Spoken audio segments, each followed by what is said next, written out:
धागा फॅशन या चॅनलमध्ये तुमच्या सर्वांचे मनापासून स्वागत।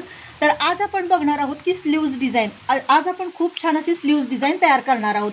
तर हे बघा, ही काठपदराचे असे हे आहे ब्लाउज पीस आहे। मी स्लीव्ज कटिंग करून घेतलेली आहे आणि हे बघा, हे असं मी कट करून घेतलेलं आहे पानांचा आकार, आणि ह्याच्यापासून असं खूप आपण सुंदर अशी स्लीव्ज डिझाइन तयार करणार आहोत।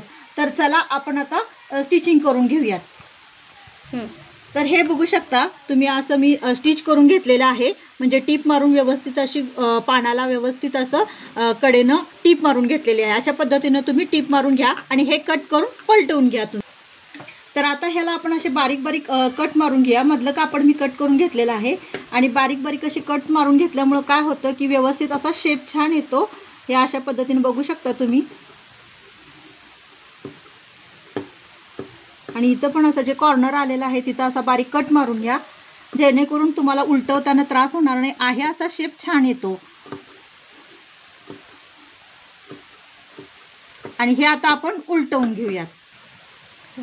तर हे बघा, हे अशा पद्धतीने मी वरून दाब टीप घेतलेली आहे।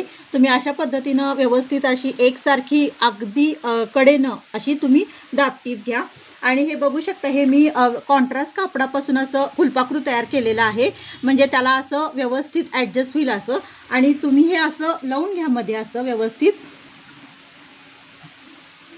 हे बघू शकता सेंटर घेऊन, आणि त्याच्यावरून पण तुम्ही टीप मारून घ्या। आणि तुमच्याकडे हे असे जर समजा शोचे बटन असतील तर तुम्ही हे असं लावा।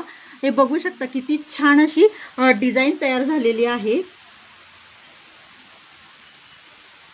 बघा, हे अशा पद्धतीने तुम्ही स्लीव्जला डिझाइन तयार करू शकता। आणि मी डिटेल्समध्ये दाखवलं नाही, म्हणजे व्हिडिओ फार मोठा होऊ शकतो, त्यामुळे तुम्हाला स्टिचिंग करताना मी दाखवलेलं नाही आहे। पण तुम्ही अशा पद्धतीनं जर तुम्ही डिझाइन तयार केली तर डिझाइन खूप छान दिसते आणि होईल पण। आणि तुम्हाला जर डिटेल्समध्ये काय माहिती असेल तर कमेंट बॉक्समध्ये कमेंट करून विचारू शकता, नक्की मी त्याच्यावर डिटेल्समध्ये व्हिडिओ तयार करते। तर मैत्रिणींनो, तुम्हाला हा व्हिडिओ कसा वाटला नक्की कमेंट करून सांगा। भेटूया नेक्स्ट व्हिडिओमध्ये। धन्यवाद। झालं।